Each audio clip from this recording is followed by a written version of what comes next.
Hey guys, good afternoon. एक बार फिर से आप सभी का स्वागत है प्रोनाउन पार्ट 2 में। My name is Sandeep Kesarwani. आप सभी के लिए एक बहुत ही शानदार टॉपिक प्रोनाउन जो आपके लिए डिस्कस हो रहा है पार्ट 2 में। पार्ट 1 हम लोगों ने कंप्लीट किया, बहुत सारे स्पेशल कॉन्सेप्ट्स का डिस्कशन हुआ और आज पार्ट 2 में फिर से बहुत कुछ नया आप सीखने वाले हैं। बहुत मजा आएगा आपको आज फिर से इस क्लास में। ठीक है, क्लास शुरू करें उससे पहले मैं आपको बताना चाहूंगा दोस्तों, अभी तो आप इस क्लास को देख लो, फिर दूसरे नंबर पे अभी वाईफाई स्टडी पे जाइएगा। वाईफाई स्टडी यूट्यूब चैनल, ठीक है, वाईफाई स्टडी यूट्यूब चैनल पे मैंने अभी एक वीडियो डाला हुआ है जिसमें ये बताया मैंने कि आखिर एक स्टूडेंट जो सुबह उठ के पढ़ना चाहता है लेकिन उठ नहीं पाता, या कोई भी इंसान जो सुबह उठ के पढ़ना चाहता है, जॉगिंग पे जाना चाहता है, काम पे जाना चाहता है, कुछ भी योगा करना चाहता है, दुनिया का कोई भी काम करना चाहता है और कर नहीं पाता, तो वो स्टूडेंट उस वीडियो को देखे। मैं गारंटी के साथ कहता हूं उसकी प्रॉब्लम का सोल्यूशन मिलेगा। उसकी प्रॉब्लम का सोल्यूशन मिलेगा, मैं गारंटी के साथ कहता हूं मिलेगा। और दूसरा इंपॉर्टेंट बात मेरे भाइयों, जैसे आपको आपकी प्रॉब्लम का सोल्यूशन मिलेगा, वैसे ही हिंदुस्तान के 95% लोगों की सेम प्रॉब्लम है। हम रात को किसी भी समय सोएं, सुबह उठने में आलस लगती ही लगती है। तो मेरी आप सभी से गुजारिश है, विनती है, रिक्वेस्ट है कि भाइयों उस वीडियो को इतना शेयर करो, इतना शेयर करो कि हर किसी तक उस प्रॉब्लम के सोल्यूशन पहुंच जाए। ठीक है, कर देंगे ना सभी लोग? केवल खुद देखकर मत रख देना। जितने भी लोग व्हाट्सएप पे हैं, पर्सनली सबको व्हाट्सएप पे भेजना, टेलीग्राम पे भेजना, फेसबुक पे भेजना, जहां मर्जी वहां भेजना, लेकिन जितना ज्यादा हो सके सबको उस वीडियो को जरूर पहुंचाना, क्योंकि उसमें एक्चुअल में सुबह उठने का अनोखा नियम बताया है। वो सुबह का समय कुछ भी हो, आप अपने अनुसार डिसाइड करो। 4 बजे उठना है, 5 बजे उठना है, 3 बजे उठना है, 4:30 उठना है, 6 उठना है, जब भी तुम उठना चाहो उस नियम को फॉलो करो और 100% गारंटी के साथ कहता हूं फायदा होगा। इवन मैं ज्यादा नहीं, मैं कहता हूं आज ही देखो, कल फायदा होगा। ठीक है, चलो अब शुरू करते हैं आज की क्लास। बाकी आप सभी लोग मेरी रिक्वेस्ट को डिनाई नहीं करेंगे और उसको जरूर से जरूर शेयर करेंगे। कम से कम, ज्यादा नहीं, मैं कहता हूं 10,000 लोग भी अगर उस वीडियो को देख लेंगे तो मेरी वीडियो बनाने की जो मेहनत है वो सफल हो जाएगी। ठीक है, उम्मीद करता हूं आप लोग जरूर करेंगे। ठीक, मैंने अपने टेलीग्राम पे लिंक डाला हुआ है, आप मेरे टेलीग्राम से भी देखकर शेयर कर दो और वाईफाई स्टडी यूट्यूब चैनल से भी। दूसरी, मैंने यूट्यूब पर अभी एक पीडीएफ भी डाला है 700 क्वेश्चंस, उसका वीडियो आएगा 4:30 बजे, तो वहां से पीडीएफ आप उसकी भी डाउनलोड कर लीजिएगा। ठीक है, ये चीज भी याद रखिए। Done everyone?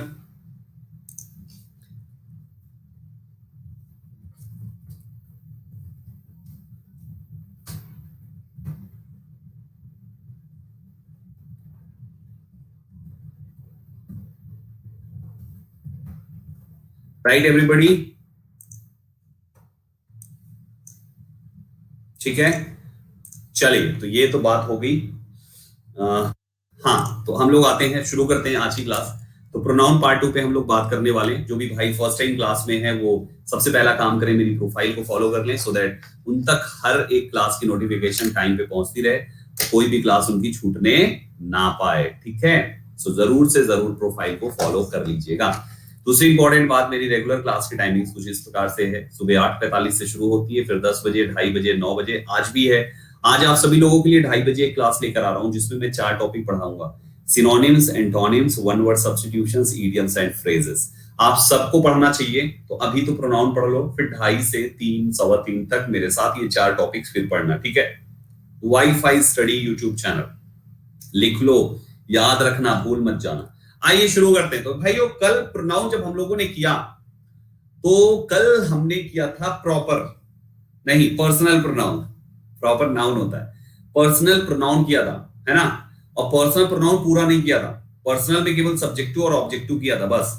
मुझे याद है मैंने ऑब्जेक्टिव में आपको वो 4-5 चीजों के बाद ऑब्जेक्टिव केस, लाइक प्रेपोजिशन के बाद ऑब्जेक्टिव केस, है ना, आपके प्रेपोजिशन के बाद एक्सेप्ट के बाद ऑब्जेक्टिव केस, बट के बाद ऑब्जेक्टिव केस, लेट के बाद ऑब्जेक्टिव केस, ये सभी चीजों के बाद ऑब्जेक्टिव केस का इस्तेमाल होता है, और यही पढ़ा के मैंने कल क्लास का एंड किया था। यस, सो आज हम लोग उसके आगे के पार्ट पे बात करेंगे।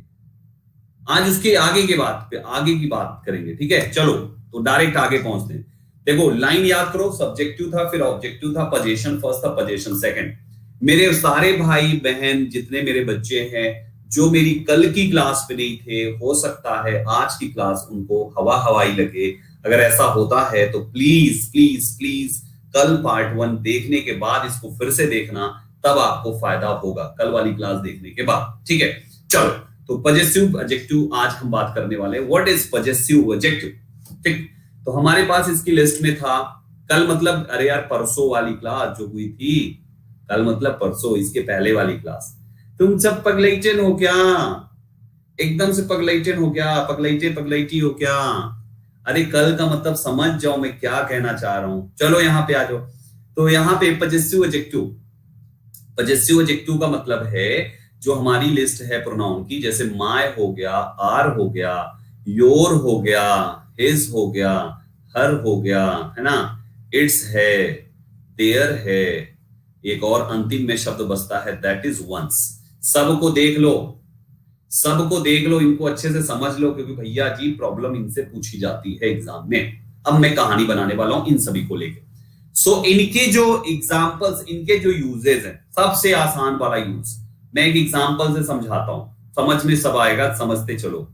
जैसे अगर हम लिखते हैं you are my friend, you are my friend, FRIEND, you are my friend हमने लिखा, यानी हम माय के बाद फ्रेंड लिख रहे हैं।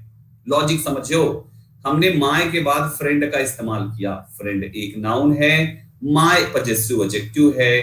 तो एक सबसे इंपॉर्टेंट बात यह है, नियम नंबर 1, पजेसिव एडजेक्टिव के बाद पूरे इंग्लिश ग्रामर में याद रखना, इसके बाद हमेशा नाउन होना मैंडेटरी है। सबसे पहला नियम, पजेसिव एडजेक्टिव के बाद नाउन होना मैंडेटरी है। नाउन किसी भी रूप में हो सकता है, नाउन कोई सा भी हो सकता है, proper, common, collective, material, abstract, जो भी जरूरत जहां पे भी पड़े, जिसकी भी पड़े। लेकिन भाई नियम है, पजेसिव एडजेक्टिव के बाद नाउन होना जरूरी है। अगर नाउन नहीं आया, समझ जाइयो वही गलती है मेरे भाइयों, वही गलती है, उस गलती को सुधारने की जरूरत है। सो मेरे दोस्तों, पहला नियम हमने देखा, एग्जांपल्स कुछ भी ले लो, your brother, my college, or institutions, or PG, her hair, its long tail, their family, one's country, कुछ भी कह लो। हर जगह पर मैंने इन शब्दों के बाद एक नाउन ही बोला है। Our house, our animal, our dog, our family, our country, my dog, my house, my country, my car, कुछ भी कह लो, है ना। तो पहली इंपॉर्टेंट बात, इनके बाद नाउन होना जरूरी, हमेशा याद रखना, राइट, इनके बाद नाउन होना जरूरी है। तो ये हमने पहला नियम देखा। दूसरा नियम इनका ये है भाइयों, पहले नियम के बाद दूसरा नियम इनका ये है कि नाउन इनके बाद मैंडेटरी है। मैंने अभी एक बात कही कि नाउन कैसा भी हो सकता है। कैसा भी का मतलब है कैसा भी का मतलब कॉमन नाउन हो सकता है, प्रॉपर हो सकता है, कलेक्टिव हो सकता है, मटेरियल हो सकता है, एब्स्ट्रैक्ट हो सकता है। तो ये 5 तो नाउन हो गए, ये तो आप पढ़ चुके हो। लेकिन एक नाउन अभी जो आप पढ़े नहीं हो, जो मैं आगे पढ़ाऊंगा, वो भी हो सकता है, उसको हम कहते हैं जीरेंडियल नाउन, GERUND, जीरेंड वाला नाउन। जीरेंड जो एक नाउन के जैसा रोल प्ले करता है। दूसरी भाषा में समझाता हूं, आसान भाषा में, मेन वर्ब की ING फॉर्म भी एक नाउन की तरह रोल प्ले करती है। तो ये भी याद रखना बच्चा लोग, मेरा बच्चा लोग, ये भी याद रखना कि अगर कभी भी तुमको इन शब्दों के बाद गलती से मेन वर्ब लगा हुआ दिख जाए, तो वो ING फॉर्म में ही होना चाहिए। मेन वर्ब फर्स्ट फॉर्म में भी होता है, मेन वर्ब सेकंड भी होता है, थर्ड भी होता है, फोर्थ भी होता है। ING फॉर्म चाहिए भाइयों। ING फॉर्म जब होगा तब वो जाके सही है। फर्स्ट लिखोगे तो गलत है, सेकंड लिखोगे गलत है, थर्ड लिखोगे गलत है, S और S लिखोगे गलत है। ING जब तक नहीं होगा तब तक गलत है। ING आ गया, सही है। जैसे इसका एग्जांपल देता हूं, जैसे अगर आप कहते हो यू शुड नॉट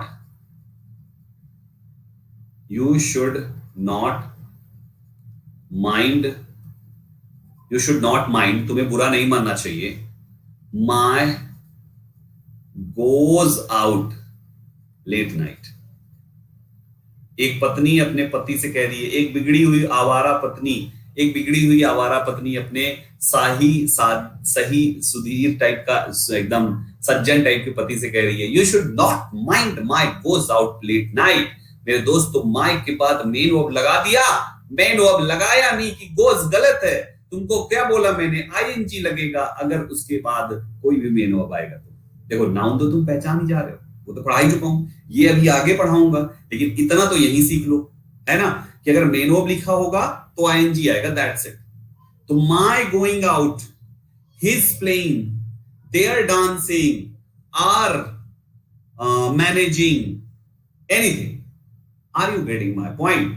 तो ये तुम्हारा एक नाउन है, मेन वर्ब की आईएनजी ही आएगा, राइट, मेन वर्ब की आईएनजी ही आएगा। अब आप एक सवाल फिर पूछ सकते हो, अच्छा संदीप सर अगर ऐसा है तो संदीप सर ये बताइए फिर ये कैसे बनेगा? Your work is प्रेजवर्दी।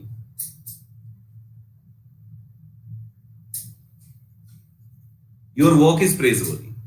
अब अगर ये लिखा हुआ है संदीप सर, तो संदीप सर वर्क का मतलब भी तो काम करना होता है। यहां पर तो आपने योर के बाद फर्स्ट फॉर्म मार दिया। अब बताओ संदीप सर अब कैसे? मेरे भाई एक बात बताओ मुझे, यहां पे ये योर वर्क में वर्क तुम्हारा वर्ब नहीं है, तुम्हारी वर्ब के पहले लिखा हुआ एक नाउन है, वर्ब के पहले लिखा हुआ एक सब्जेक्ट है, और सब्जेक्ट कभी वर्ब नहीं होता, वो नाउन है वहां पे। यानी योर वर्क में वर्क नाउन है, समझे? तो ये वर्क नाउन भी होता है, वर्क तुम्हारी मेन वर्ब भी होता है। जब मेन वर्ब बनेगा तब इनके बाद आईएनजी बन जाएगा। जब नाउन बन के आया हुआ है तो काहे बनाओगे जबरदस्ती? वो तो खुद है नाउन है भैया, वो तो पहले हथियार डाल चुका है। सरेंडर आदमी की मुंडी नहीं उड़ाते, एक अच्छे राजा को शोभा नहीं देता ये चीज।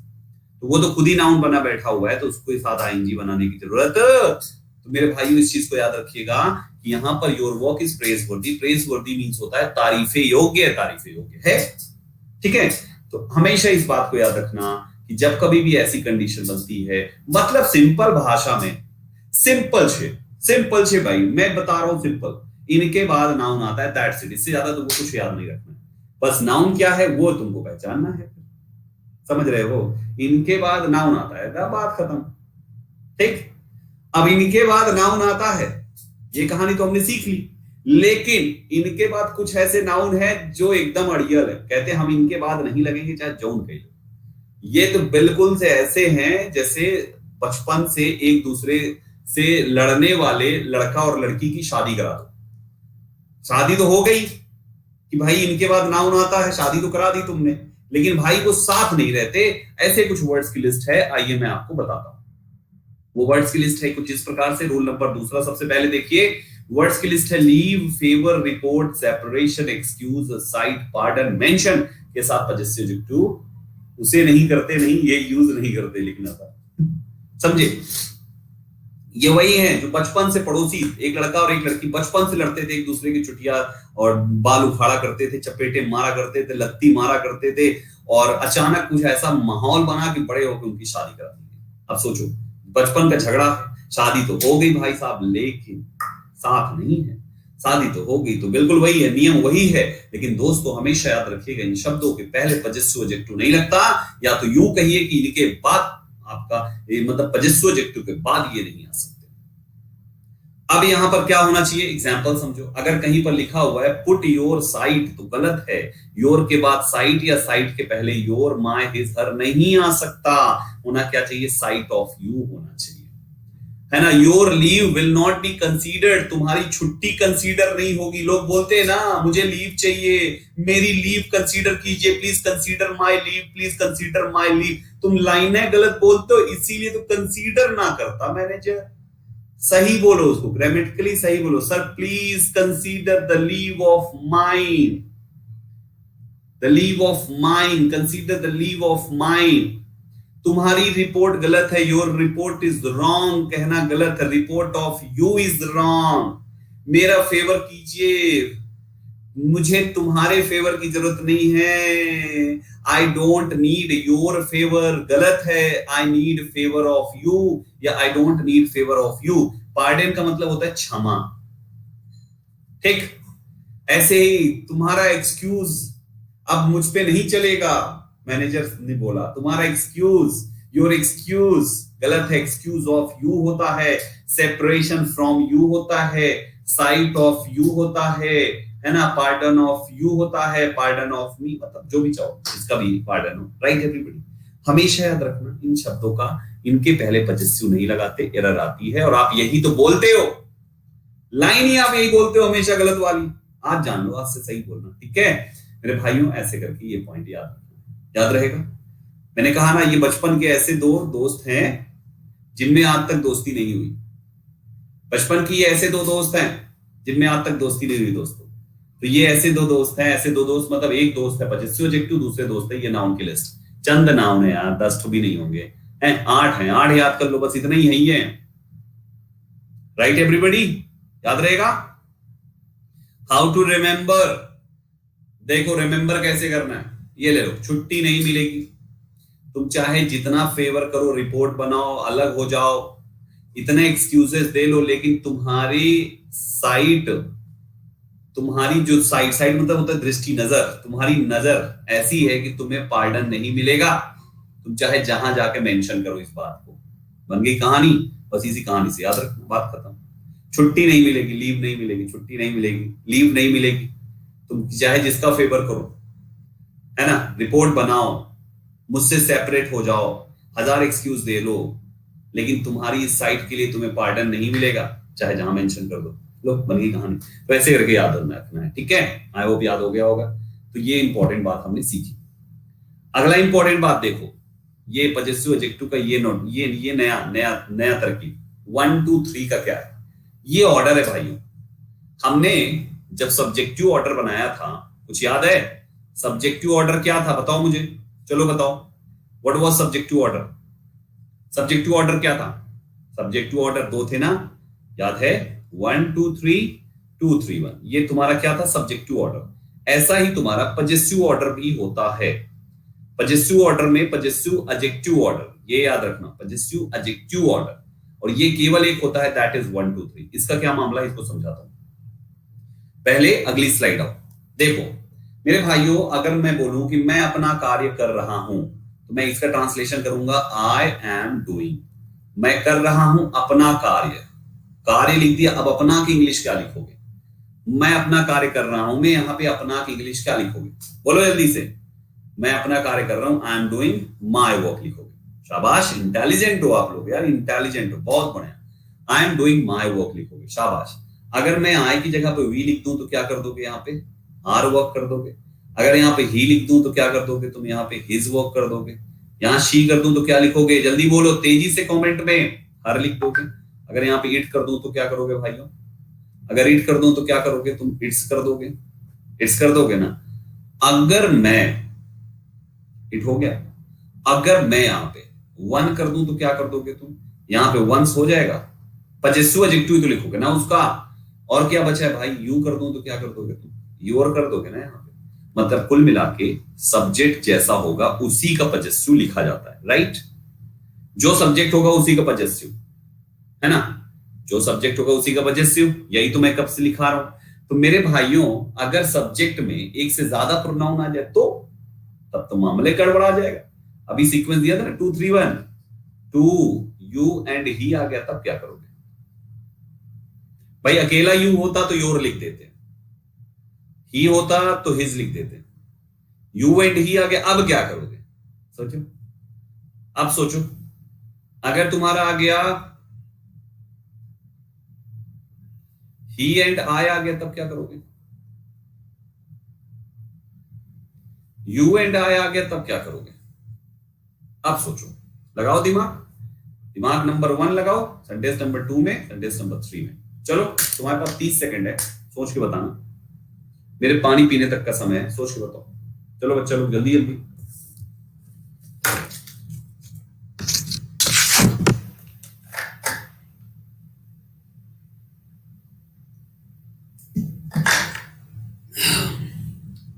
क्या बात है यार, बहुत ही बढ़िया। अभी देखो, बता दिया। अब सुनो ध्यान से, मेरी महत्वपूर्ण बातों को सुनो मेरे भाइयों। अब सब्जेक्ट अगर ये बन के आया, तो पहले तो ये देखो कि तुम्हारा सब्जेक्ट सिंगुलर है कि प्लूरल है। हमने देखा कि सभी में 2-2 नाउन दिए, 2-2 प्रोनाउंस दिए हुए, 2-2। तो एक से ज्यादा होगा तो प्लूरल तो हो ही जाएगा ना भाई। तो इसका मतलब सब प्लूरल है, मतलब सब के साथ तुमको प्लूरल वर्ब यूज करनी है। अब एक प्लूरल वर्ब लिख ही लो, आर लिख दो सब में, ठीक? कोई भी लिख सकते हो, सेंटेंस जैसा चाहिए वैसा। अब देखो, आर लिख दिया सब में। अब सुनो ध्यान से, हमें प्लूरल वर्ब जब लगाई तो एक बात समझ में आ गया कि सब्जेक्ट है हमारा प्लूरल, सब्जेक्ट हो गया हमारा प्लूरल। तो पजेसिव एडजेक्टिव भी होना चाहिए प्लूरल। ठीक, अब प्लूरल पजेसिव एडजेक्टिव चाहे जो भी यूज करो, फर्स्ट पर्सन का यूज करो, चाहे सेकंड का, चाहे थर्ड का, तुम्हारे पास तीनों में एक ही एक प्लूरल है। पहले का प्लूरल है OUR, दूसरे में प्लूरल है Y, दूसरे में ये एक है प्लूरल सिंगुलर का, तीसरे का प्लूरल है THEIR। समझ रहे हो ना? हमारे पास केवल 3 प्लूरल्स हैं पजेसिव एडजेक्टिव। फर्स्ट पर्सन में ये है, सेकंड पर्सन में ये है, और थर्ड पर्सन में देयर। हमारे पास 3 प्लूरल्स हैं, राइट? हमें यहां पे कौन सा प्लूरल लगाना है, ये कैसे डिसाइड होगा? तो ये डिसाइड होगा हमारे सीक्वेंस से। पजेसिव एडजेक्टिव का जो सीक्वेंस है दैट इज 1 2 3।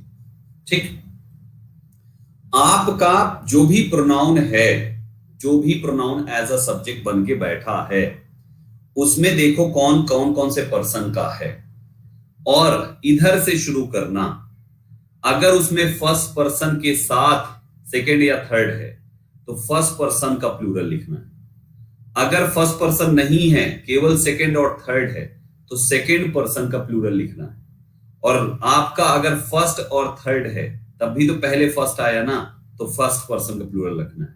यानी कुल मिला के तुम्हारा थर्ड पर्सन तो चाहे इसके साथ आए चाहे इसके साथ आए, हमेशा बाद में ही आएगा।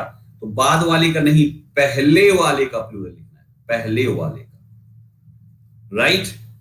पहले वाले का प्लूरल लिखना है। तो हमारा यहां पर यू सेकंड पर्सन है, ही थर्ड पर्सन है। मुझे बताओ पहले 2 आएगा कि पहले 3 आएगा? पहले 2 आएगा। पहले का मतलब ये नहीं कि लिखा जो है उसमें पहले, नहीं, पर्सन में जो पहले आएगा, पहले 2 आएगा ना, तो दूसरे का प्लूरल लिखना है, दैट इज योर। तो यहां पे आएगा YOUR। दूसरे में आ जाओ, ही हमारा थर्ड पर्सन है और I हमारा फर्स्ट पर्सन है। तो बताओ पहले 1 आएगा कि पहले 3 आएगा? पहले कौन सी संख्या? पहले 1 आएगा ना, तो एक वाले पर्सन का प्लूरल लिखना है, यानी फर्स्ट पर्सन का प्लूरल। तो पहले वाले में यहाँ पे R होता है। यहाँ पे आ जाओ, यू तुम्हारा दूसरा पर्सन है, सेकंड पर्सन, और ये थर्ड पर्सन, सॉरी I हमारा फर्स्ट पर्सन है, ये सेकंड है, ये फर्स्ट है। पहले कौन आएगा? सेकंड आएगा कि पहले फर्स्ट आएगा?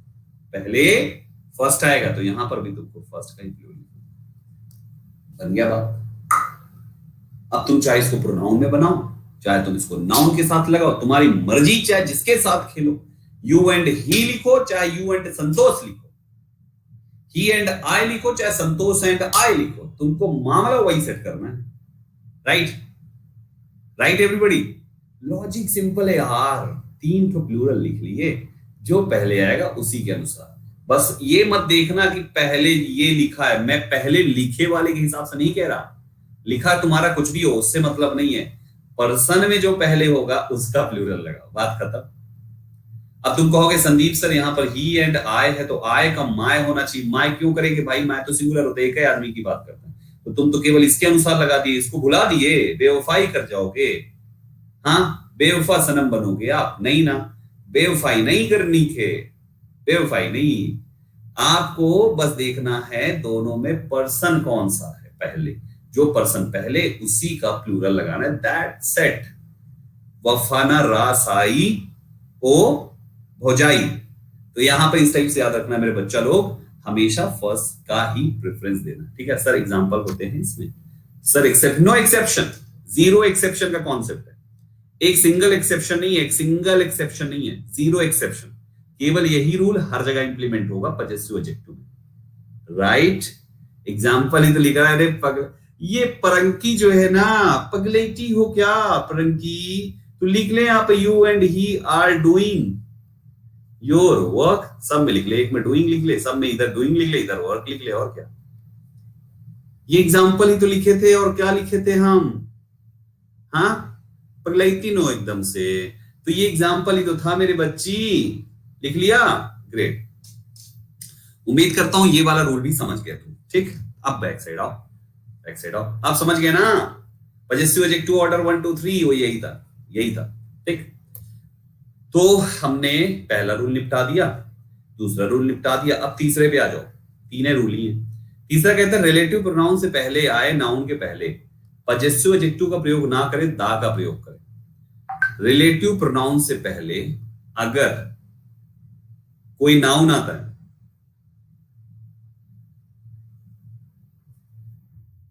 राइट एवरीबडी, कोई नाउन आता है तो हमेशा इस बात का ख्याल रखें, रिलेटिव प्रोनाउन से पहले अगर कोई नाउन आता है, नहीं, रिलेटिव प्रोनाउन से पहले अगर पजेसिव एडजेक्टिव आप लिख रहे हो तो पजेसिव एडजेक्टिव ना लिखे। जैसे your idea which you want to share, आपने विच के पहले योर जो लिख दिया ना, ये गलत है। ये होना चाहिए the idea which you want to share, है ना। Your idea is wrong, the idea which you want to share with me is really great, वो वास्तव में बहुत है, बढ़िया है। तो यहां पे इस टाइप से इन पॉइंट्स को याद रखो। और एग्जांपल्स दे देता हूं, इतने में नहीं समझ में आया होगा मुझे पता है। देखो रिलेटिव प्रोनाउन अभी आगे पढ़ाऊंगा, सिंपल भाषा में जान लो। WH वर्ड अगर कोई सा भी लिखा हुआ है जो रिलेटिव प्रोनाउन में है, जैसे आपका विच हो गया, हु हो गया, whom हो गया, whose हो गया, है ना, दैट हो गया, ये सारे शब्द रिलेटिव प्रोनाउंस हैं। इनके पहले पजेसिव एडजेक्टिव प्लस नाउन ये नहीं करते। हम क्या करते हैं, नाउन नाउन तो रहता ही है, पजेसिव एडजेक्टिव की जगह दा लिख देते हैं। बस इतना याद रखो, पजेसिव एडजेक्टिव की जगह पर दा कर देते हैं बस, और कुछ नहीं करते। दा प्लस नाउन कर देते हैं। जैसे अभी था ना यहाँ पे कि तुम्हारा आइडिया जो तुमने शेयर किया वाकई ग्रेट है, the idea which you shared with me is really great. तो हमारा वहां पर अगर ये लिखते हो आप कि your idea IDEA which you shared with me, तो विच एक रिलेटिव प्रोनाउन हुआ, इसके पहले नाउन के पहले पजेसिव एडजेक्टिव नहीं चाहिए, इसलिए हमने इसको। और एग्जांपल दे देता हूं, जैसे आपने कहा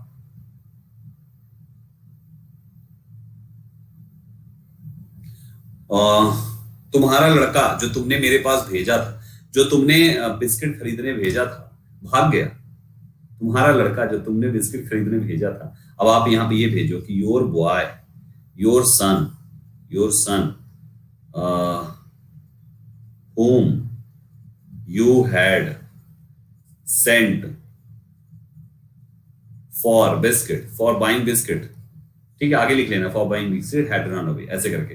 अब हमने यहां पर लिखा भाई, तो यहां पे योर सन जो है, ये whom के पहले जो लिखे हो ना, ये गलत है। तो यहां पे योर सन की जगह the son whom you had sent for something, ये करना है। सिंपल सा लॉजिक है भाई, बस सिंपल सा लॉजिक है, ऐसे करके याद रखना, ठीक है। ये वही नियम है, तीसरा वाला वही नियम है, ठीक है। चलो, तो यहां तक हो गया, यहां तक हो गया, यहां तक हो गया, यहां तक हो गया, बस हो गया पजेसिव एडजेक्टिव में। इतना ही नियम खत्म, 28 मिनट लगे नियम खत्म करने में, क्या बात है। आगे चलते हैं पजेसिव प्रोनाउन। ये क्या है, ये तो यहां तक हो गया, यहां तक हो गया, यहां तक, ये करना है। अब हमने यहां पर लिखा sent for biscuit, for buying biscuit, ठीक है, आगे लिख लेना for buying biscuit had run away, ऐसे करके। अब हमने यहां पर लिखा भाई, तो यहां पे योर सन जो है, ये होम के पहले जो लिखे हो ना, ये गलत है। तो यहाँ पे योर सन की जगह the son whom you had sent for something, ये करना है। सिंपल सा लॉजिक है भाई, बस सिंपल सा लॉजिक है, ऐसे करके याद रखना, ठीक है। ये वही नियम है, तीसरा वाला वही नियम है, ठीक है। चलो, तो यहां तक हो गया, यहां तक हो गया, यहां तक हो गया, यहां तक हो गया, बस हो गया पजेसिव एडजेक्टिव में। इतना ही नियम खत्म, 28 मिनट लगे नियम खत्म करने में, क्या बात है। आगे चलते हैं पजेसिव प्रोनाउन। ये क्या है, ये तो उससे भी आसान है भाई, सब समझ में आ रहे हैं ना। मैं रटा तो नहीं रहा कोई चीज, रट्टा तो नहीं मरवा रहा हूं कि भैया रट्टा मार रट्टा मार रट्टा मार, नहीं ना, क्लियर हो रहा है। चीजें क्लियर होनी चाहिए, क्योंकि रट के कॉन्सेप्ट्स कभी भी क्वेश्चन सॉल्व ही नहीं होते, समझ के कॉन्सेप्ट क्वेश्चन सॉल्व होते हैं। तो समझते समझते रहिएगा, ठीक है। धीरे धीरे आ रहा है, कोई बात नहीं, धीरे धीरे नॉलेज को बढ़ाना है, एग्जाम क्रैक करके निकल जाना है, धीरे धीरे ही होता है, धैर्य रखिए बस मेरे भाइयों। फिर पजेसिव प्रोनाउन आता है। पजेसिव प्रोनाउन में हमारे माइन हो गया, आर हो गया, देयर्स हो गया, और भी तो बहुत सारे हैं, आर्स हो गया, देयर्स हो गया, और क्या है भाई, योर्स हो गया, है ना, और इसके अलावा योर्स हो गया, और बताओ, हिज हो गया, हर्स हो गया, है ना, यही सब होते हैं ना। तो ये हमारे पजेसिव प्रोनाउंस होते हैं। इनकी भाषा में, सिंपल भाषा में बताता हूं, इनका नियम ये कहता है,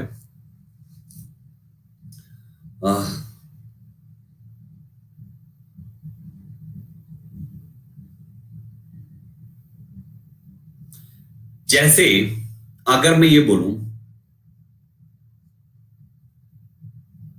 तुम्हारी किताब, your book is my book, your book is my book, ऐसी कोई कहावत है ना ऐसी, जियो और जीने दो। अब तुम ये लिखते हो your book is my book, तो क्या ये लाइन सही है? ये गलत है। क्यों? मैंने आपको एक चीज बताया था कि नाउन के रिपीटिशन को अवॉइड किया जाता है हमेशा, और हम उसकी जगह पे प्रोनाउन लगाते हैं। ठीक है, नाउन की रिपीटिशन को अवॉइड करके प्रोनाउन लगाते हैं। मैंने कहा संदीप सर, आपने कहा संदीप सर ऐसा करो, बुक हटा दो, प्रोनाउन लगाओ। तो मैंने प्रोनाउन बुक का लिख दिया इट, बुक का तो प्रोनाउन इट ही होता है। तो सेंटेंस बन गया your book is my it. अब भैया ई का बन गया, ये तो सेंटेंस समझ में ना आ रहा है, लिखा क्या है, your book is my it. ऐसा कुछ होता ही नहीं है। तो फिर बोले संदीप सर ऐसा करो, केवल बुक मत हटाओ, ऐसा करो माई बुक पूरा हटाओ, और माई बुक हटा के ऐसा कुछ लगाओ जिसका अर्थ निकले माई बुक। तो वो होता है मेरे दोस्तों माइंड। अब आप ये कहोगे संदीप सर माइंड का मतलब माई बुक होता है। नहीं, माइंड का मतलब माई बुक नहीं होता। तुम्हारा इधर साइड जो लिखा हुआ है योर बुक ना, उसका मतलब उसके हिसाब से आगे जब माइंड लिखोगे तो उसका मतलब माई बुक हो जाएगा। राइट? अगर योर बुक की जगह योर कार होता तो माइंड का मतलब माई कार होता। अगर यहां पर योर हाउस होता तो माइंड का मतलब माई हाउस होता। यानी इधर साइड जो लिखोगे तुम वही का मतलब उधर साइड होगा। तो फिर एक नया सेंटेंस, फिर एक समझ में आएगा, अच्छा योर बुक इज माइन, मतलब लिखा संदीप सर ने योर बुक इज माइन। तो अच्छा मतलब संदीप सर माय के बाद नाउन मैंडेटरी है, लेकिन माइन के बाद नाउन नहीं चाहिए। दैट मीन्स यहां पर माइन के पश्चात अगर कभी भी नाउन दिखेगा ना तो समझ जाना वो गलत है। माइन बोले तो पजेसिव प्रोनाउन, पूरे इंग्लिश ग्रामर की बात कर रहा हूं, पूरे इंग्लिश ग्रामर में अगर पजेसिव प्रोनाउन के बाद नाउन दिखा तो वो गलत है। यानी पजेसिव प्रोनाउन के बाद नाउन का इस्तेमाल नहीं होता। नाउ द क्वेश्चन इज कि अच्छा पजेसिव के बाद नाउन का इस्तेमाल नहीं होता। ओके संदीप सर, थोड़ा सा और आगे कुछ और बताइए। चलो एक नियम तो सीख लिया, कुछ और बताइए संदीप सर। तो दूसरा नियम सुनिए पजेसिव प्रोनाउन की, बहुत ही इंपॉर्टेंट एंड स्पेशल। अगर मैं कहूं my car is white and your is blue, is this sentence correct? गलत। अब संदीप सर गलत है, क्यों गलत है संदीप सर?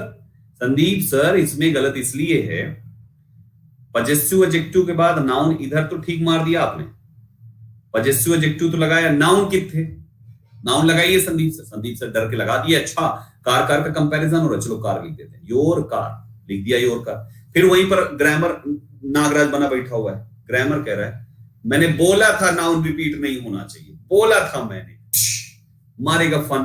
तो भैया नाउन नहीं रिपीट होना चाहिए तो फिर से ये सरेंडर हो जाएंगे।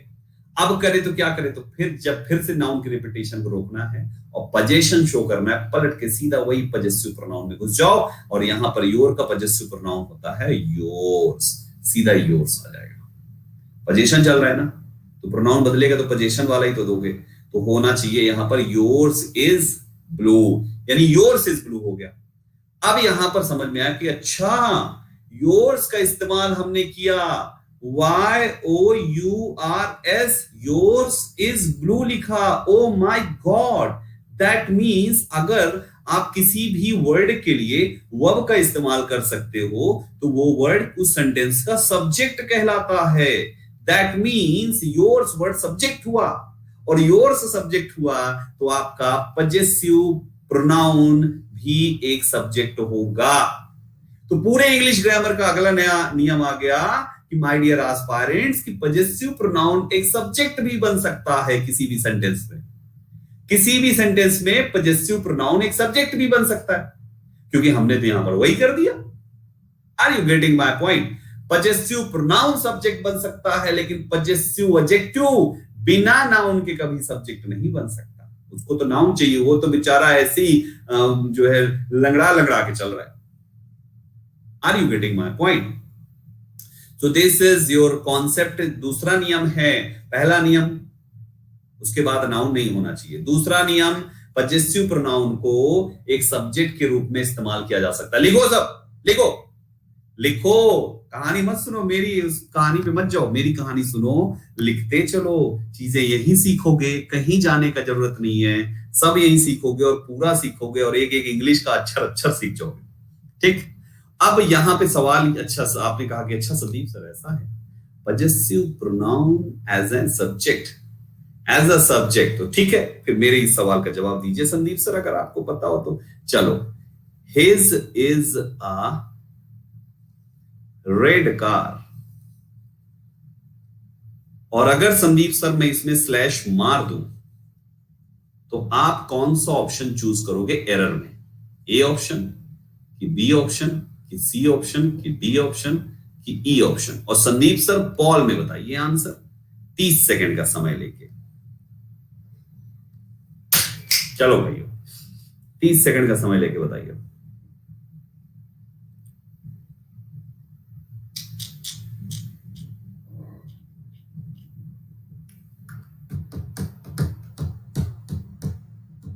वाह वाह, बहुत अच्छे, बहुत अच्छे। संदीप सर के कॉन्सेप्ट्स की ना आप लोगों ने बैंड बजा दी। संदीप सर के भरोसे की आप लोगों ने ना बैंड बजा दी। संदीप सर के यकीन की आप लोगों ने ना बैंड बजा दी। क्यों बजा दी? प्रोनाउन की टेबल याद नहीं करी। जो प्रोनाउन की टेबल कौन याद करेगा? कौन? संदीप सर याद करेंगे आपके लिए। बैंड बजा दी ना आप लोगों ने। भाई पहले पहचान तो लो, ये हिज क्या है? टेबल याद है? इसका सब्जेक्टिव क्या था? ही। ऑब्जेक्टिव क्या था? हिम। पजेसिव एडजेक्टिव क्या था? हिज। और पजेसिव प्रोनाउन क्या था इसका? क्या था? पजेसिव प्रोनाउन भी तो हिज ही था। भुला दिया? बेवफाई कर गए तुम लोग टेबल के साथ। तो ये यहां पर एज अ सब्जेक्ट बन के बैठा है, तो तुम्हारा ये प्रोनाउन है भाई, possessive pronoun as a subject हुआ। इसके लिए एक हेल्पिंग वर्ब लगाई। एक रेड कार में क्या गलती है? सेंटेंस में नो एरर है। कैसा लगा? जोर का झटका है, जोरों से लगा। लग गया ना झटका यहाँ पे? तो भाइयों जो कॉन्सेप्ट पढ़ाऊं मैं उस पर ध्यान दिया करो। बहती नैया में बहो मत, मामला बिगड़ जाएगा। तो इस टाइप से ये तुम्हारा खुद पजेसिव प्रोनाउन था, कोई एरर नहीं था बालक। Statement was right. ठीक, अब आ जाइए, यहां तक सीख गए हम लोग। कहां तक सीख गए? यहां तक सीख गए। तो हमारा पर्सनल प्रोनाउन खत्म। अब 5 सेंटेंसेस हैं, हम दोनों को मिलके करना है। आ जाओ, एक एक सेंटेंस विदाउट पॉल होगा क्योंकि स्लैश नहीं लगाया। एक एक सेंटेंस में 20 सेकंड ज्यादा नहीं मिलेगा। चलो, और वो भी मेरे पढ़ने के साथ साथ, यानी मेरे अलावा 10 second. I and Shweta will go to the market this evening. Answer दो जल्दी से, कमेंट बॉक्स में आंसर। कमेंट बॉक्स में आंसर। आई एंड श्वेता गलत। इस शाम हम श्वेता जाएंगे मार्केट। अब अगर श्वेता और मैं और श्वेता मार्केट जा रहे हैं, आपको कोनो तकलीफ? कोनो तकलीफ आपको नहीं ना? कोई तकलीफ नहीं। तो आप लोग को जब कोनो तकलीफ नहीं है तो बात तो अच्छी हुई ना। और जब अच्छी बात होती है तो 2 3 1 आता है। श्वेता 3 है क्योंकि इसका प्रोनाउन शी है, तो शी 3 हुआ और ये 1 हुआ। 1 3 हो गया, हमें 3 1 चाहिए था। तो आई एंड श्वेता नहीं, श्वेता एंड आई होना चाहिए। क्या होना चाहिए? Shweta and I. बात समझ में आई तो बोलो यस। थम्स अप कौन करेगा? Thumbs up. Thumbs up, thumbs up, thumbs up करो। नहीं आ रहा है थम्स अप तो कोका कोला करो। चलो नेक्स्ट सेंटेंस पे आ जाओ। I, your brother and you will be room partner in Delhi. ये हमारे सामने सेंटेंस है। तो मैं तुम्हारा भाई, भाई क्या है? ही है। ही बोले तो 3 है, आई 1 है, यू सेकंड है। भाई 1 3 2 कौन सा सीक्वेंस है? 1 3 तो सिखाया नहीं मैंने। अब will be room partner in Delhi, तो कौन बुरी बात है? दुश्मनी थी उनके परिवार में क्या? नहीं ना, रूम पार्टनर हो रहे हैं, अच्छी बात है, कोई बुरी बात नहीं है। तो 2 3 1 लगाओ। 2 पहले लिखो, यानी यू लिखो पहले, फिर your brother, you comma your brother and I will be room partner in Delhi. Got it? तीसरे पे आओ। If I were him I would have taught those cheats a lesson. यदि मैं उसकी जगह होता, चपेटे मारता चीट्स को उनको। बताओ भाई जल्दी से। बुला दिया पिछली क्लास का कॉन्सेप्ट। सब्जेक्ट के बाद वर लिखा हुआ है, वर के बाद ऑब्जेक्ट लिख दिया। भाई वर में देख तो लो क्या है। वर में वर्ब टू बी है, और बी की फॉर्म के बाद क्या यूज करते हैं? सब्जेक्टिव। कौन लगाएगा? इनको हटाओ, क्या आएगा यहां पे? मिस्टेक यहां पे बर्दाश्त नहीं होगी। I am trying to convince both she and her parents.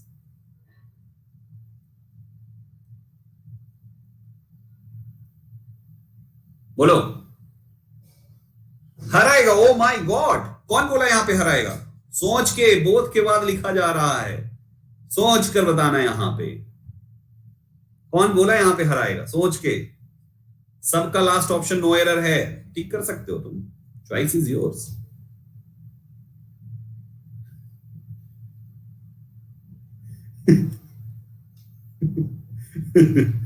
अरे मेरे भैया, एक बात बताओ। मान लो ये बोध नहीं होता, तब पढ़ो सेंटेंस बिना बोध के।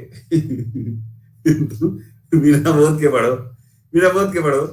आई am trying to convince she, लिखोगे I am trying to convince her, trying to convince her, यही लिखोगे ना। तो बोथ, चाहे बोथ सब्जेक्ट के साथ लगता है तो सब्जेक्टिव होता है, ऑब्जेक्ट के साथ लगता है ऑब्जेक्टिव होता है। बोथ का अपना कोई धर्म नहीं है भैया जी, ये धर्म परिवर्तन कराता रहता है, जिसके साथ जाता है वही से हो जाता है। तो तुमको बोथ पर ध्यान ही नहीं देना चाहिए। बोथ से क्या मतलब? तुमको प्रोनाउन देखो, कन्विंस के बाद लिख रहे हो, इसके लिए तुम क्या कोई वर्ब लिख रहे हो क्या? नहीं ना, तो तुम्हारा ये तो ऑब्जेक्टिव होगा ना। तो ये ऑब्जेक्ट बनाओ, कन्विंस का ऑब्जेक्ट है भाई। हाँ, तो ये होना चाहिए, I am trying to convince both her and her parents, ये बनेगा तुम्हारा। तुरंत पलट दिए, तुरंत मतलब सी देखे तो हर, हमने कहा हर कौन लगाया, सी सी सी सी सी, नो एरर। चलो, though he appears to be very tall, यद्यपि कि वो बहुत ज्यादा टॉल लगता है, he is just an inch taller than me. इसका बताओ। देखो, मैं पढ़ाऊंगा ईमानदारी से, पूछते समय एग्जामिनर बनता हूं भाई। मैं शब्दों का और ग्रामर का खेल मैं खेलूंगा जरूर, आपका कॉन्फिडेंस चेक करने के लिए कि आप एग्जाम में तो नहीं डर जाओगे। मेरे साथ डर लो जितना मर्जी, डर लो, सर पटक लो, रो लो, जो मर्जी कर लो, यहाँ पे एग्जाम में नहीं चलेगा ये सब कुछ। बिल्कुल सही, कंपैरिजन ही से हो रहा है तो सिमिलर होना चाहिए सब्जेक्टिव का सब्जेक्टिव से, दैट्स व्हाई। ठीक है, तो माय डियर एस्पायरेंट्स, ये हो गया मेरा बच्चा लोग, ये हो गया हमारा पहला पर्सनल प्रोनाउन खत्म। सेकंड प्रोनाउन पे आते हैं दोस्तों, ये सबका आंसर लिखा हुआ है, मिला लेना अपना। ठीक है, चलो, डेमोन्स्ट्रेटिव प्रोनाउन, बड़ा प्यारा सा क्वेश्चन है। न्यू बैच कब स्टार्ट होगा? न्यू बैच अगले महीने फिर से आ रहा है, इसका अगला पार्ट न्यू ही चल रहा है, इसका अगला पार्ट अगले महीने आएगा।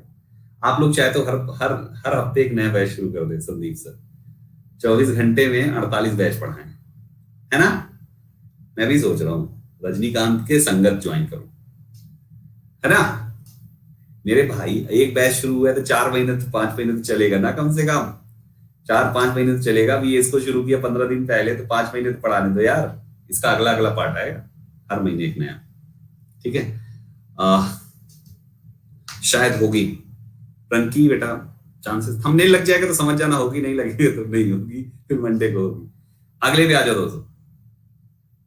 भाइयों यहां पर है दिस, दैट, दीज, दोज, सच, ये 5 शब्द हैं जो डेमोन्स्ट्रेटिव होते हैं। सिंपल भाषा में देखो, तुमको डेमोन्स्ट्रेटिव से मतलब नहीं है, तुम केवल एग्जाम्पल पे आओ। ये दिस का मतलब क्या होता है? यह। दैट का मतलब होता है वह। दीज का मतलब ये, दोज का मतलब वे, सच का मतलब इस प्रकार। ठीक, अब सुनो, हमारा ये जो पहले 2 शब्द है ना, ये दोनों सिंगुलर है। कैसे पता सिंगुलर है संदीप सर? ऐसे मजाक ना किया करो संदीप सर। हमने कहा अच्छा रुको बताते हैं। आप मुझे बताओ, अगर हम लिखते हैं कहीं पर भी कि दिस इज अ काउ, यह एक गाय है, तो this is a cow, this is a cow, this is a cow. हम यहां पर दिस का इस्तेमाल कब किए? जब इधर काउ एक ही है। अगर ढेर सारी काउ हो जाए तो COWS, काउज हो जाए तो क्या दिस इज काउज बोलेंगे क्या? नहीं, फिर हम बोलेंगे these are cows, these are cows, ये गायें हैं। तो हमें एक बात समझ में आई कि अच्छा ये बात, दिस लगाना एक के लिए और दीज लगाना एक से ज्यादा के लिए, ये बात। बोले हाँ लगाना है। तो बोले फिर संदीप सर ये समझाएं, तो दैट इज अ काउ भी तो होता है, और अगर इसमें भी काउ का काउज हो जाए, COWS हो जाए, हैं, तो ये 2000 काउज हो जाएगा। तो दोनों में अंतर क्या है? संदीप सर पहले ये समझाएं। तो सुनो मेरे भाइयों, दिस इज अ काउ, यह एक गाय है। हिंदी की लाइन से अगर समझे, यह एक गाय है, तो इसका मतलब गाय जो है आपके करीब है। यह एक गाय है, यह मतलब आसपास ही है। यह गाय है, ये गाय, ये गाय, ये गाय, ये गाय। मेरे टेबल पे एक गाय बैठी हुई है, ये गाय बैठी है, बिस्किट के डब्बे में गाय बैठी है, मेरा उधर को वो लाइट में एक गाय बैठी है, आसपास गाय है, गाय बहुत आसपास है। तो यानी कि यह एक गाय है, इसका मीनिंग हो गया। दैट इज अ काउ का मतलब हो गया वह एक गाय है। वह वह मतलब गाय थोड़ी दूर है, गाय थोड़ी दूर है। बिस्किट के डब्बे में, अरे बिस्किट जो है दूध वाला बिस्किट है ना, गाय दूध देती है, दूध वाला बिस्किट है, उसके उस रीजनिंग के हिसाब से डब्बे में गाय है, समझे। तो यहां पे तुम्हारा क्या है कि वह एक गाय है, वह एक गाय है, तो गाय थोड़ी सी दूर है। जब दूर है गाय तो हम दैट लगा दिए।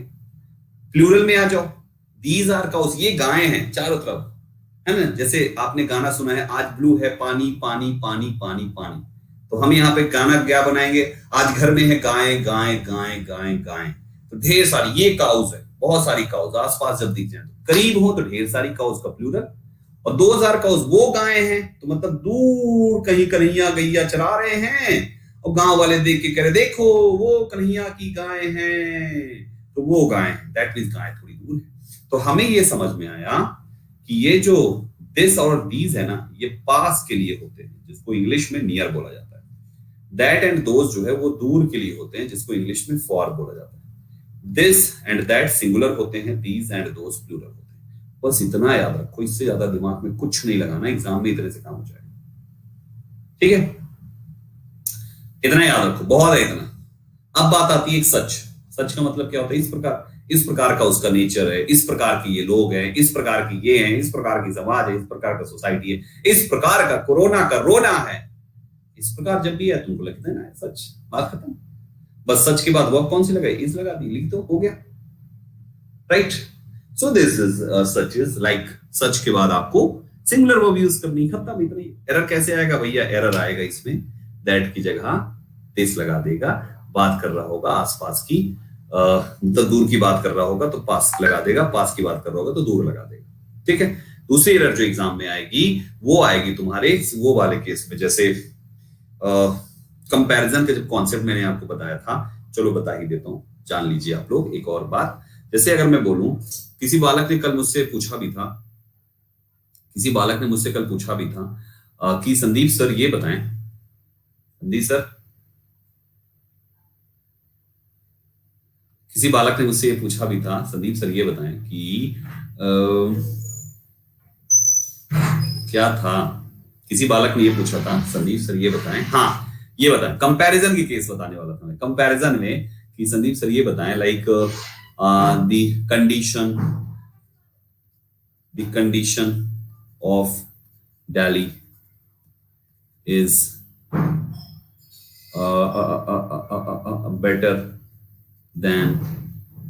better than Mumbai, right everybody, ये हमारे सामने सेंटेंस है, the condition of Delhi is better than Mumbai, this is the statement, right। हमने देखा यहां पर कि संदीप सर कंपेयर कर रहे हैं, अच्छा इसके पहले सब्जेक्ट देखो टोटल कितना है, the condition of Delhi, Delhi की कंडीशन, यानी बात तो कंडीशन की हो रही है, दिल्ली की नहीं हो रही है, दिल्ली तो परिचय कराने आया है, बात कंडीशन की हो रही है, तो मुंबई की भी तो कंडीशन होनी चाहिए। अब आपकी मुंबई की कंडीशन लिखी नहीं है, मामला हो गया गड़बड़। अब क्या करें, तो संदीप सर ऐसा करो, जब इधर कंडीशन दिल्ली की है तो उधर भी कंडीशन मुंबई की करो। तो हमने कहा ठीक, हमने लिख दिया, हम भी समझदार आदमी, हमने भी लिख दिया the condition, DITION, the condition of Delhi, the condition of Delhi is better than क्या, मुंबई की condition is better than the condition of Mumbai, better than the condition of Mumbai. हम दिमागदार आदमी, हमने कहा हम क्यों पीछे हटे भाई, पढ़े लिखे आदमी हैं, हमने ऐसे लिख दिया। जो ही लिखा, ग्रामर ने अपना निकाला फन, ग्रामर ने एक फन निकाला, फिर मारा एक चपाटे जोर से, भार से बोला, 500 बार बता चुका हूं, नाउन रिपीट नहीं होना चाहिए, नाउन रिपीट नहीं होना चाहिए। जब पहले द कंडीशन लिख दिया था तो दोबारा द कंडीशन क्यों लिखा, बात तुरंत याद आई, हाँ यार ऐसा पढ़ाए थे संदीपन महाराज कि एक बार नाउन लिख दिया गया तो दोबारा उसका प्रोनाउन लिखना है, तो करना क्या है, फिर ये नाउन को यहां से हटाना पड़ेगा। अब ये नाउन हटाना है तो क्या लिखना है, कंडीशन दिल्ली की आप जब बता रहे हो तो या तो दिल्ली में बैठ के बता रहे हो, या तो मुंबई में बैठ के बता रहे हो, या दुनिया की किसी दूसरी जगह बैठ के बता रहे हो, कहीं ना कहीं हो। तो आप एक जगह हो तो दूसरी जगह नहीं हो सकते, या तो दिल्ली हो गया तो मुंबई हो गया, तो कोई थर्ड प्लेस पे हो गए। तो इसका मतलब आपके लिए कह रहा है कि वो कंडीशन दिल्ली के जो है ना, मुंबई की कंडीशन से बढ़िया ही है। तो वो मुंबई, दैट मुंबई की कंडीशन, कंडीशन सिंगुलर है, उसके लिए आप उस कंडीशन को डिमॉन्स्ट्रेट कर रहे हो, उसको इंडिकेट कर रहे हो, आप डिमॉन्स्ट्रेट कर रहे हो, डिमॉन्स्ट्रेट उसको दर्शा रहे हो। डिमॉन्स्ट्रेट करना मतलब होता है शो करना, दिखाना, दर्शाना, दर्शा रहे हो, इसलिए दर्शाने वाला प्रोनाउन यहां पर आ जाएगा, जो कि सिंगुलर के लिए दैट होगा। आप समझे दैट ऑफ क्यों होता है? एक्चुअली दैट ऑफ नहीं होता, ऑफ मुंबई अपना है, केवल दैट आता है, तो ये पढ़ने में दैट ऑफ आ जाता है भाई, राइट। तो यहां पर दैट ऑफ का इस्तेमाल हमने कर लिया, राइट। हमारा जब सिंगुलर होगा तो दैट ऑफ, अगर यही प्लूरल होता, कंडीशन की जगह पीपल हो जाता, द पीपल ऑफ दिल्ली, तो पीपल प्लूरल, तो यहां पर आ जाता फिर people of Mumbai. People of Mumbai में पीपल का प्रोनाउन लिखते, फिर डेमोन्स्ट्रेटिव चाहिए तो प्लूरल डेमोन्स्ट्रेटिव चाहिए ना, तो प्लूरल डेमोन्स्ट्रेटिव क्या होगा? Those of Mumbai. सो मेरे दोस्तों हमेशा याद रखना, यहां पर भी दैट एंड दोज का इस्तेमाल किया जाता है। समझ गए मेरी बात? कहानियां मेरी समझ में आ रही हैं? बोलो हाँ सर, आ रही है सर, पक्का ताली आ रही है। अरे यार, गॉड ब्लेस बच्चा लोग, ग्रेट। आगे चलिए, आपको ग्रामर या कोई भी जो चीज यहां पढ़ रहे हो ना, दोबारा पढ़ने का जरूरत नहीं पड़ेगा कहीं भी, इतना गारंटी के साथ कहता हूं। एक दो बार बस रिवाइज कर लेना अगले एक महीने के अंदर, राइट एवरीवन? एक दो बार रिवाइज कर लेना बस, तुमको दोबारा उसके बाद तिबारा देखने का जरूरत नहीं पड़ेगा, ठीक। लेकिन सब एक महीने के अंदर करना, इवन मैं तो कहता हूं एक हफ्ते के अंदर कर लेना, तुम्हें अगले 6 महीने तक इसका रिचार्ज करने की जरूरत नहीं पड़ेगा, राइट। चलो अगले पे आओ दोस्तों, डिस्ट्रीब्यूटिव। डिस्ट्रीब्यूटिव क्या होता है? डिस्ट्रीब्यूटिव, डिस्ट्रीब्यूटिव का मतलब होता है मेरे भाइयों, जो डिस्ट्रीब्यूट करता है कोई चीज, मतलब बांटता है। डिस्ट्रीब्यूट का मतलब होता है बांटना, राइट एवरीवन? तो अगर आपके किसी भी सेंटेंस में ये शब्द दिखते हैं तो इनको हम डिस्ट्रीब्यूटिव प्रोनाउंस कहते हैं। अब देखो इनमें कॉन्सेप्ट्स क्या है। ईच का जो इस्तेमाल होता है, EACH, हम उसको दो, ईच का मतलब क्या होता है पहले जानो, प्रत्येक, राइट। इसका इस्तेमाल दो के लिए करो या दो से ज्यादा के लिए करो, आपकी मर्जी। चाहे 2 लड़के में से प्रत्येक ईमानदार है, चाहे 10 लड़के में से प्रत्येक ईमानदार है, आप दोनों के लिए ईच इस्तेमाल कर सकते हो, है ना। आपने कहा there are 10 students, full stop. Each is smart and intelligent.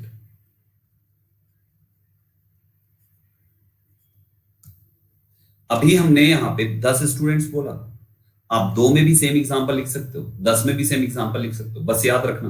अब पहला रूल हमने क्या देखा कि ईच का इस्तेमाल 2 के लिए भी होता है और 2 से ज्यादा के लिए भी होता है। एक के लिए नहीं हो सकता, क्योंकि एक है तो काय का प्रत्येक, खुदा एक है तो प्रत्येक काय लगा रहे हो, प्रत्येक मतलब प्रति प्लस एक, पहला नियम।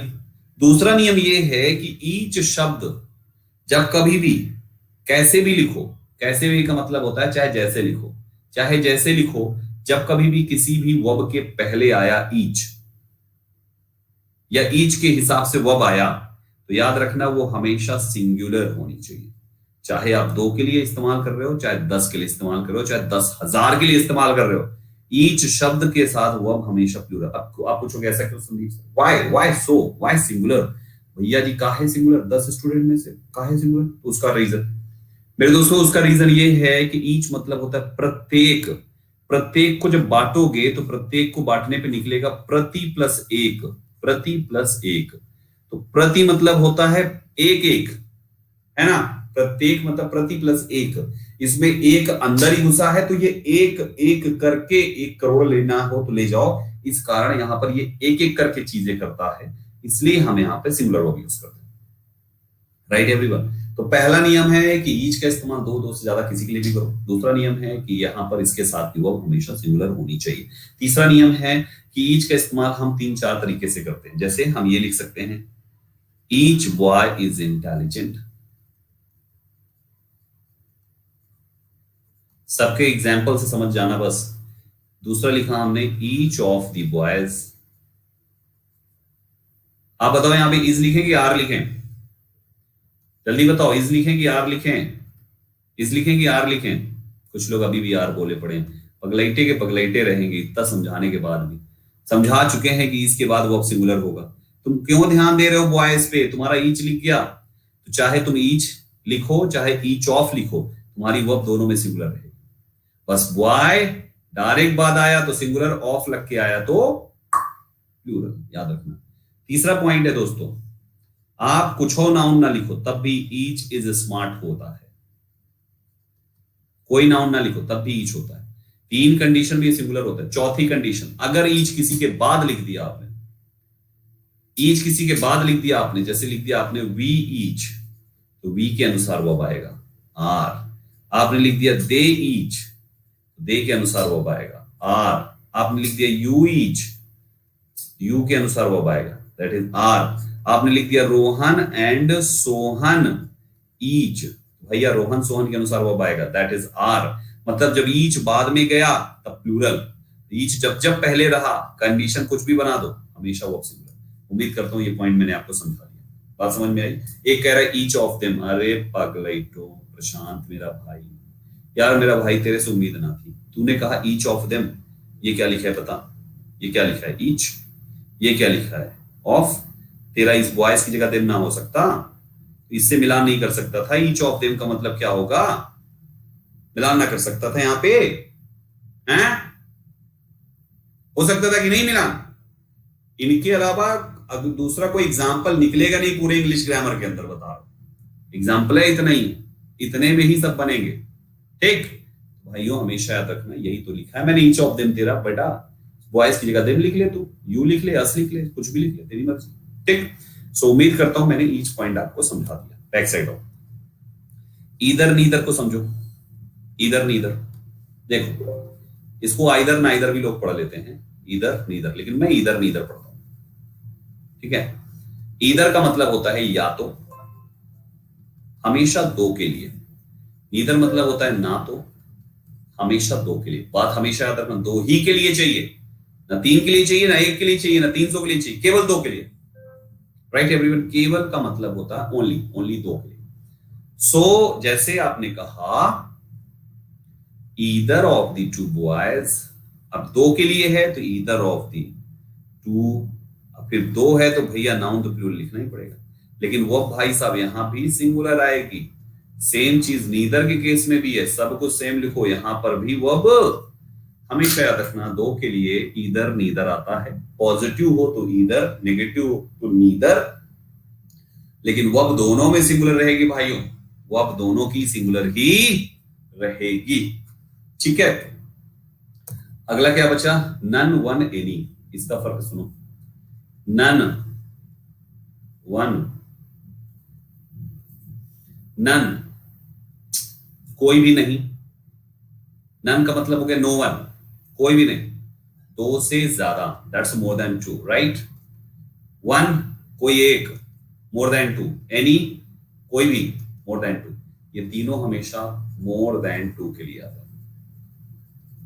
दूसरी इंपॉर्टेंट बात, तीनों के साथ सिंगुलर वर्ब लगेगी।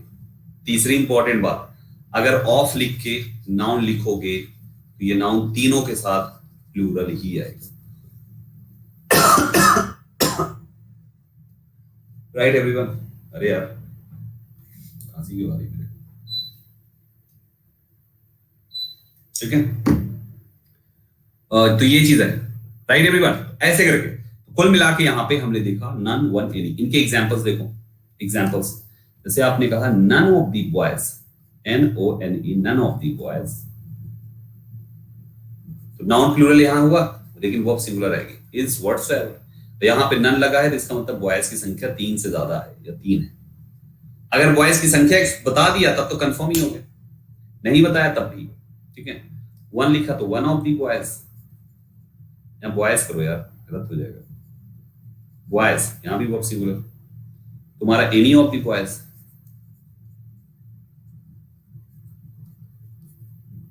बेसिक चीजें हैं, इतना ही याद रखो, इतने में काम हो जाएगा, ठीक है। तो भाइयों इस टाइप से हमेशा इनको याद रखना है। इसके बाद आता है रेसिप्रोकल। बहुत है यार, अभी अभी बहुत है यार, अभी बहुत है, चलो यहां से कल करेंगे, ठीक है ना। तो अभी यहां तक पढ़ के आना, जितना भी पढ़ा है ना भाइयों उसको अच्छे से पढ़ के आना। यहां तक हम लोग जो आज किए हैं, वाकई बहुत ही शानदार क्लास के कॉन्सेप्ट्स थे, मुझे अच्छा लगा आपको एक्सप्लेन करके, उम्मीद करता हूं आपको भी अच्छा लगा होगा आज की क्लास में मेरे साथ जुड़ के, ठीक है। चलो फटाफट सब लोग यूट्यूब पे जाओ, वाईफाई स्टडी यूट्यूब चैनल, मेरा अभी एक वीडियो पड़ा है, कैसे उठे सुबह, खुद देखो। और मेरी आप सभी से रिक्वेस्ट है कि प्लीज हर किसी तक पहुंचाओ उस वीडियो को, आज शाम 6 बजे से पहले मिलकर 10,000 लोगों को दिखवाते हैं, ठीक है। तो लिंक हमारी direct wifi study YouTube channel पे जाओ, वहां से उठाओ वाईफाई स्टडी यूट्यूब चैनल, बस जहां पर 1,38,00,000 बच्चे जुड़े हुए हैं उस पर डाला है, सबको शेयर करो, व्हाट्सएप पे पर्सनली, टेलीग्राम, फेसबुक, इंस्टाग्राम, सब जगह शेयर करो और हर किसी को दिखाओ। और एक दूसरा वीडियो मेरा 4:30 बजे आएगा जिसपे 700 क्वेश्चंस हैं, जिसमें 400 एरर के क्वेश्चंस हैं और 300 फिलर के क्वेश्चंस हैं, उसको डाउनलोड करो, उस वीडियो को भी सबके पास शेयर करो, सबको वीडियो शेयर करो, उस वीडियो को भी 10,000 पहुंचाना है मिलके शाम तक, ठीक है। तो चलो मिलके करते हैं, आप भी करो, हम भी करते हैं और सबको जोड़ते हैं, ठीक है। Okay, bye bye, take care, see you tomorrow, bye.